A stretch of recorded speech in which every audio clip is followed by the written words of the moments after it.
Hello, my name is Dorota and this is a second part of my video. I live with depression for many years, since I was a teenager, as I mentioned in my first part.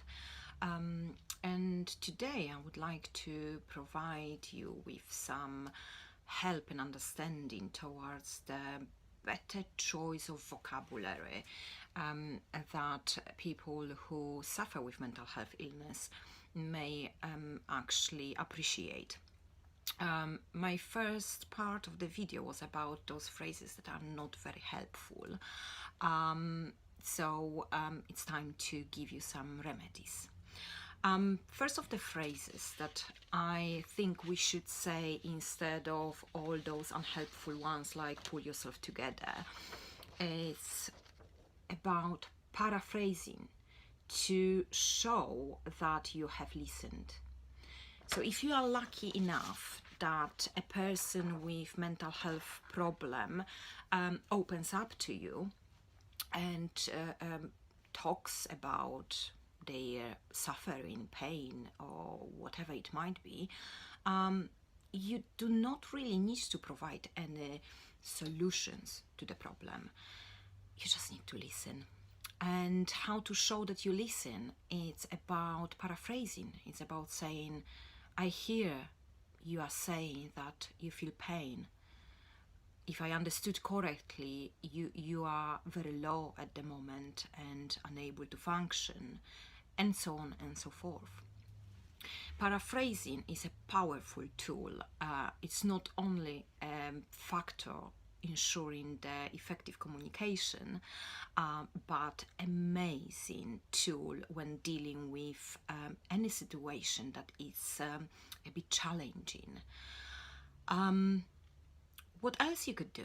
Well, you could actually ask, what could you do to help? Literally. Or if you find that the person may be, well, let's face it, maybe a bit unable to point out this, what could be done by you, you could ask very specific question. Do you want me to? So for example, I was in this state when, although I was referred to contact particular charity, I just couldn't face doing it. I was just unable. Therefore, my GP did it on my behalf, but she used that phrase exactly. Do you want me to call them on your behalf? Do you want me to do it now in your presence? You could ask many questions of this kind. Do you want me to stay? Do you want me to leave you alone? Do you want me to call someone? These kind of prompts are less judging and less blaming, and they are not actually making us worse. On the contrary, they are showing us that there is someone who is willing to help, that there is someone who could for a moment take things into their hands. Because very often when we are in a deep distress, we are unable to provide for ourselves.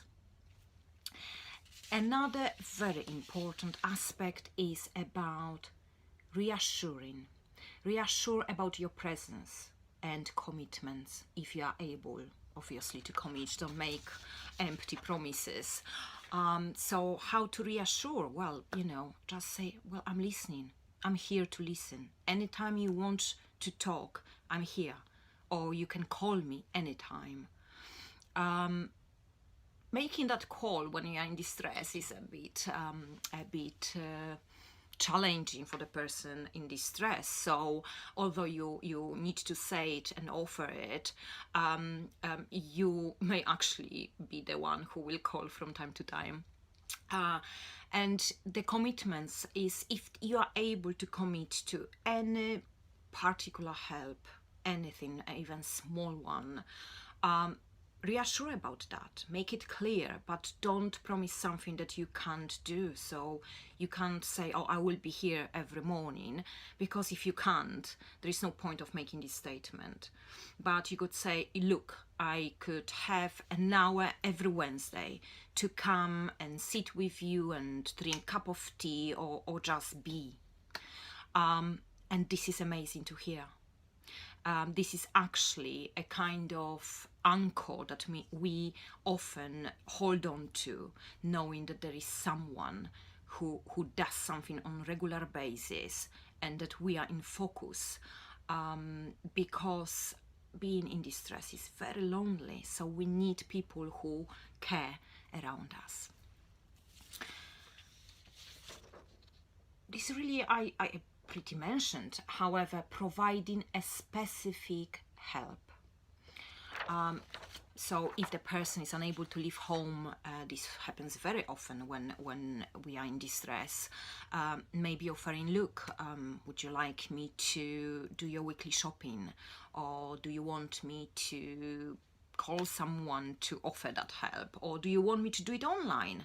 You just point what you may need, or I can do it for you if you don't mind.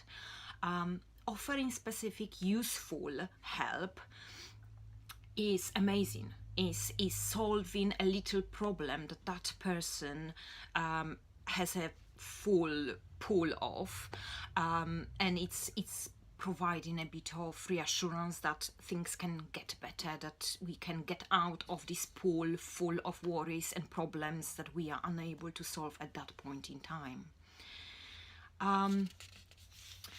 This works for me, but you need to be aware that it's not the remedy for everyone. However, humor works wonders. Sometimes, it's a bit sarcastic humor, or a type of humor that only you and that person can understand. And although it will be sometimes a short laughter through your tears, or this person's tears, it is providing a little spark that we still can see that humor, that sarcasm, that there is someone who wants to make us laugh. It can be anything, and if you know the person very well, the person who you are talking to, who is in distress, I'm sure you may find some humor to help out with. But of course, you need to know that that person is responsive to humor and normally appreciates it, because otherwise it wouldn't work. And the really last one, and I think the most important for every human really, no matter if you suffer from any mental health illness or you are in distress or not, is to know that people are there around you. So just be. Sometimes person who is in distress will not want to talk. Very often so, actually.